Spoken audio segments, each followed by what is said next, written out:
Don't think it can't happen to you, because it can. And talk to your kids as much as you can.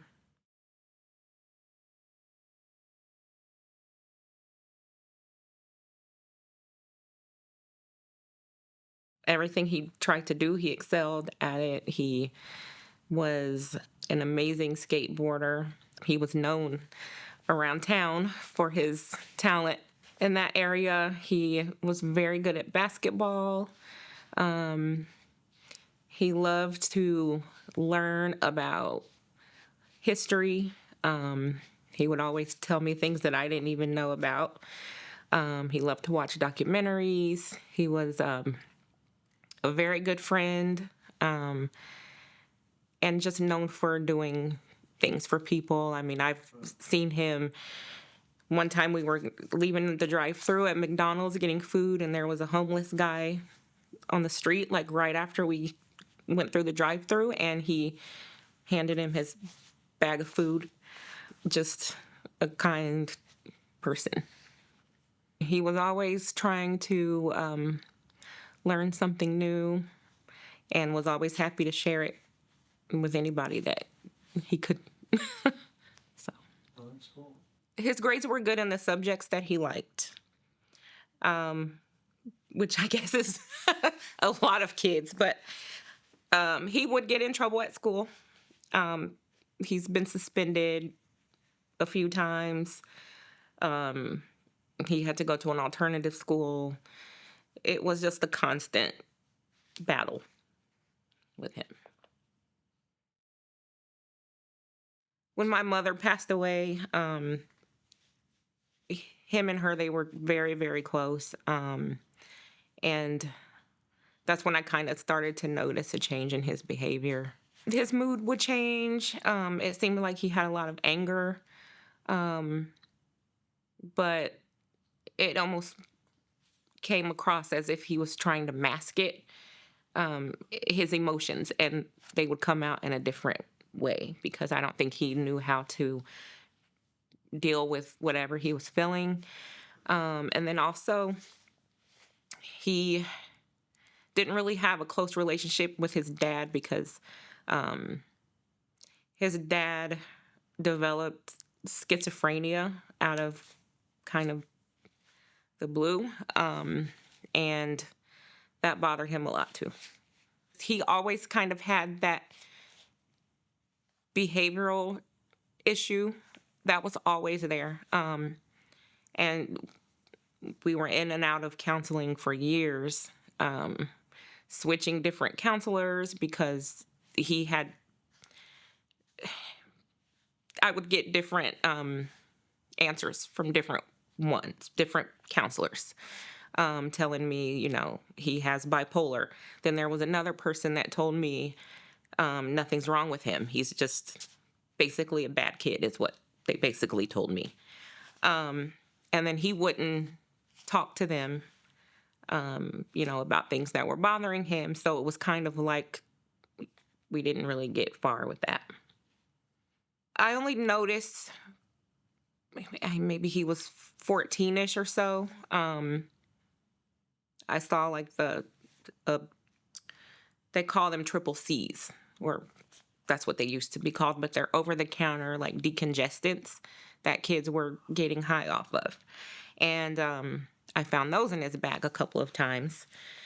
But I never noticed there was no like signs of addiction. I mean, he was still playing sports, going to school, a normal kid. And of course, when I noticed that, we had conversations and things like that.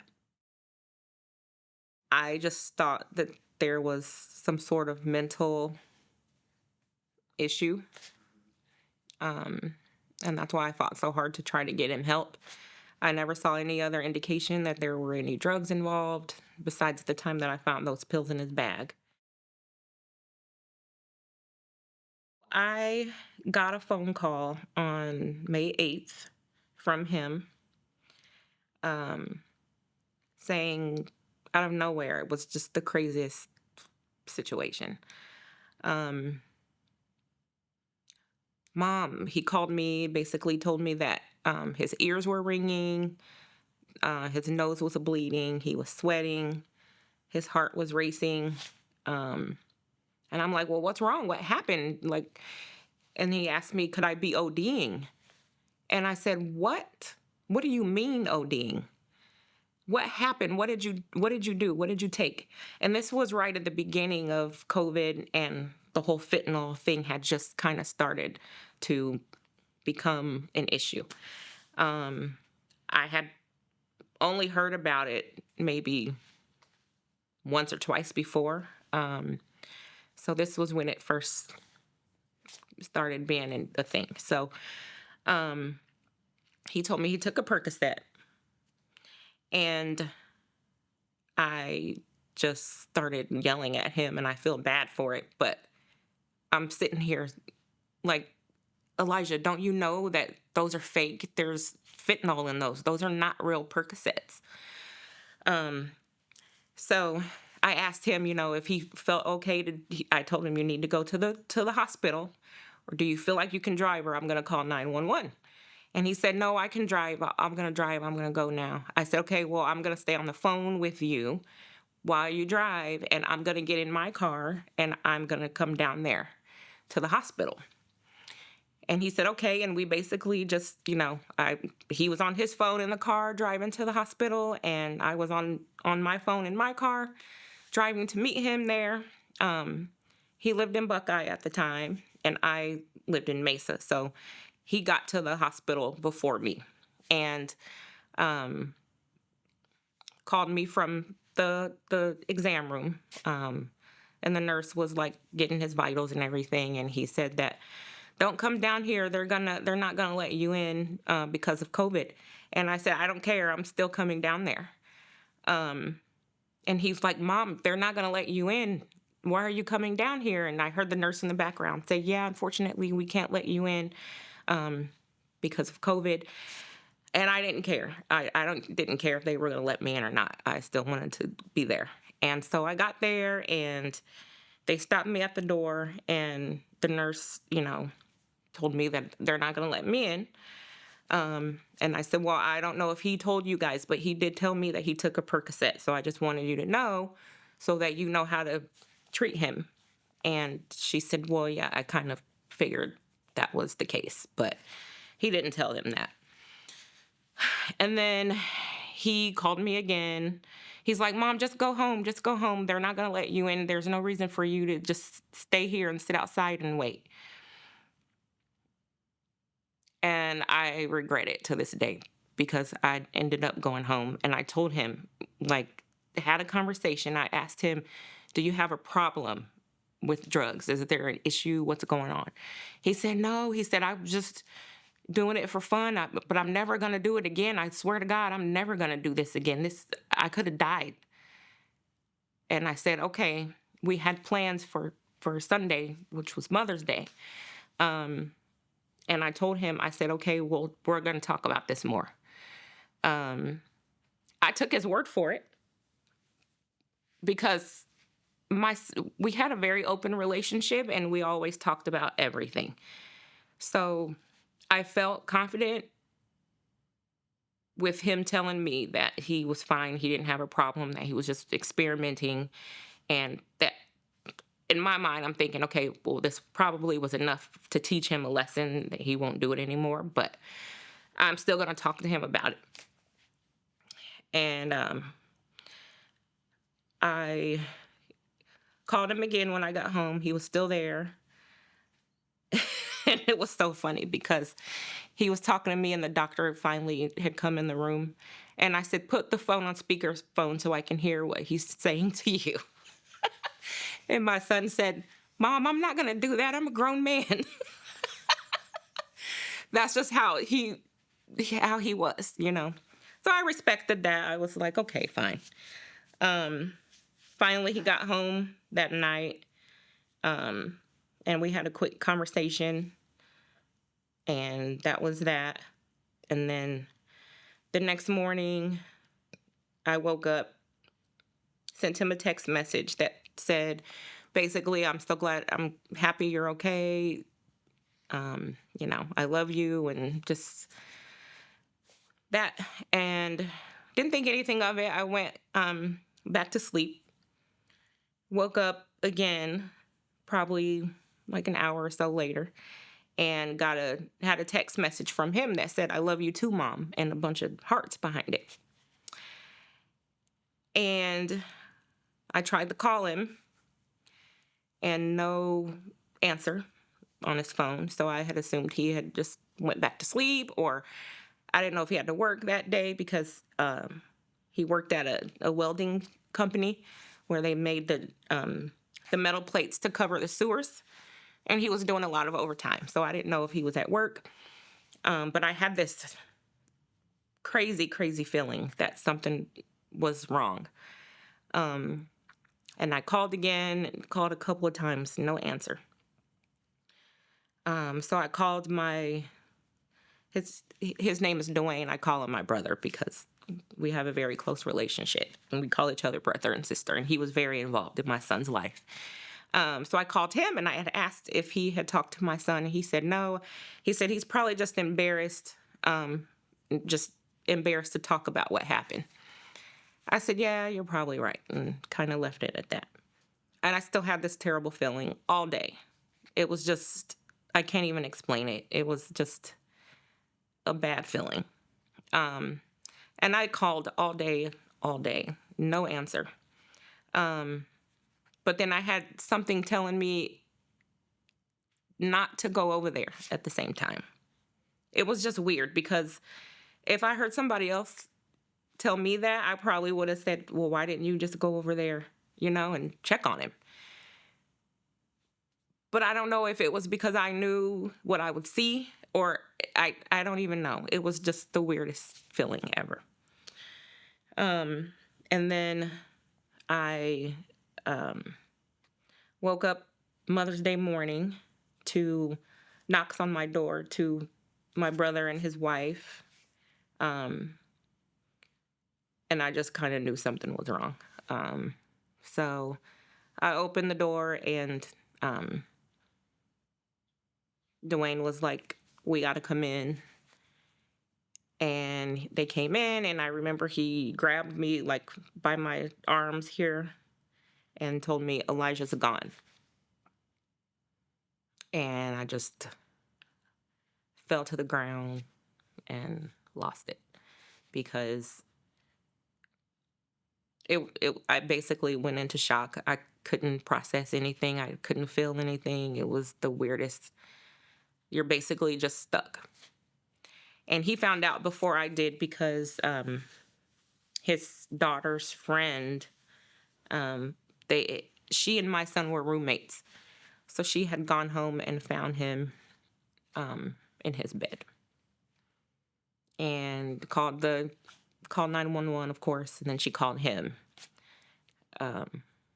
So he knew before I did, and he didn't want anybody else to tell me. So they came to my house, and then we drove out there, and I just remember the whole ride. I just literally screamed the whole way there, and it started raining. And when we got there, there was just his roommate and a couple of people that lived in the complex that they knew.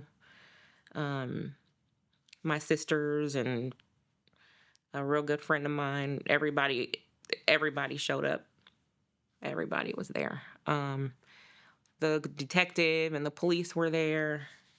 The chaplain was there. It was just...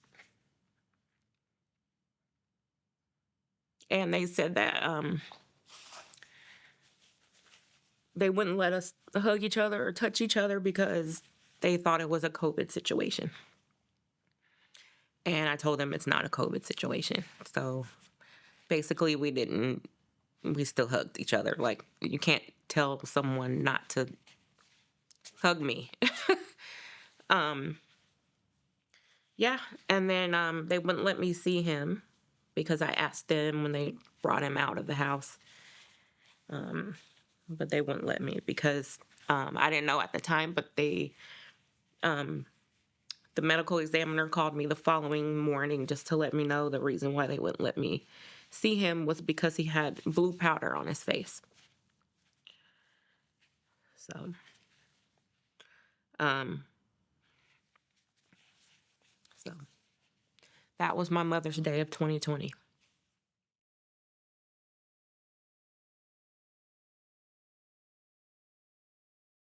They interviewed his roommate who had changed her story so many times. It just doesn't add up, and it never did. Then I got into his phone, which was a whole issue, trying to get into an Apple phone, but I was able to get in it and found the text messages, and the person that sold him the pill was a friend of his from junior high that lived in the complex next door to us. And I had given him rides to school before and everything. So they had all the information that they needed in my son's phone, even to the point where they made the exchange. And, the last text message from my son to him said that basically the pill was cut and that he's in the ER right now. And the boy just didn't even respond. So, their investigation was basically just questioning the roommate and people, basically just to put a story together and be done with it, when you can clearly tell that this is not making sense because of what she told me and what was in the police report was two different stories. So I had changed detectives a few times because I just wasn't satisfied with what they were doing. You basically killed my son. And if it was his choice or not, he didn't want to die. I know that. So I had to be his voice. And I just wasn't going to take no for an answer. I literally had to get 3 or 4 different detectives to help. And I finally got one that promised me that he would do everything he could. And he brought the boy in for questioning and everything. And he never got charged with that. And I don't know how, because it's in the phone. You have all the proof that you need. They can't charge these people with murder, but to me it could have been involuntary manslaughter or negligence, something. You sold a pill that killed my child, and you get to walk around like nothing ever happened. And my son is dead.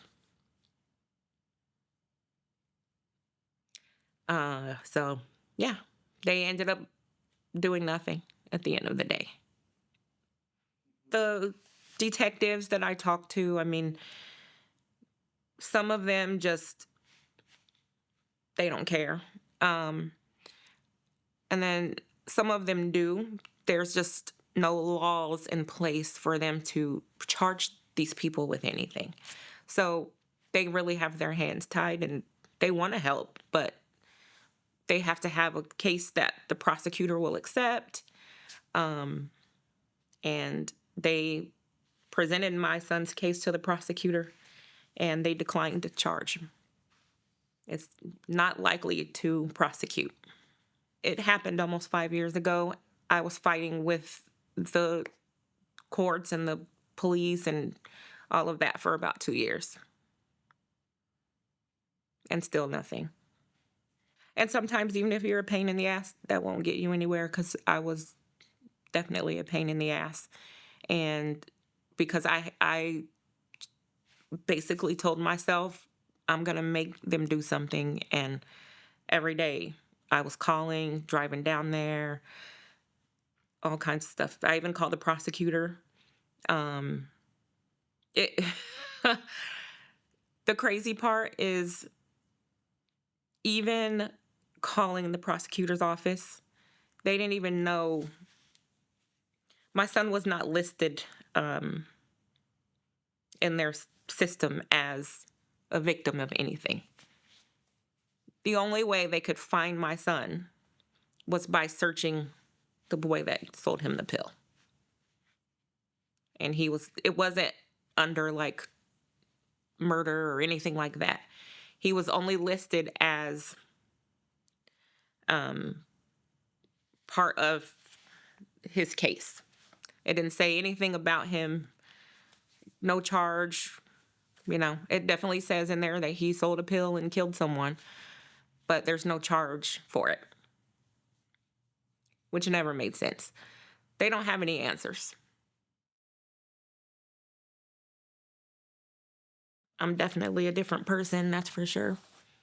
I had a lot of anger, you know, a lot of sleepless nights, a lot of times where I even wanted to go find the little boy myself. I have a lot of medical problems now as a result because stress and, you know, just it takes a toll on you physically and mentally. But I try to just remember that my son would want me to be happy and have a life. And it's hard to do without him because we were so close, but I don't know. I just know he would be upset if, you know, he caused this or caused me to feel like this. But he shows me signs all the time that he's still around, so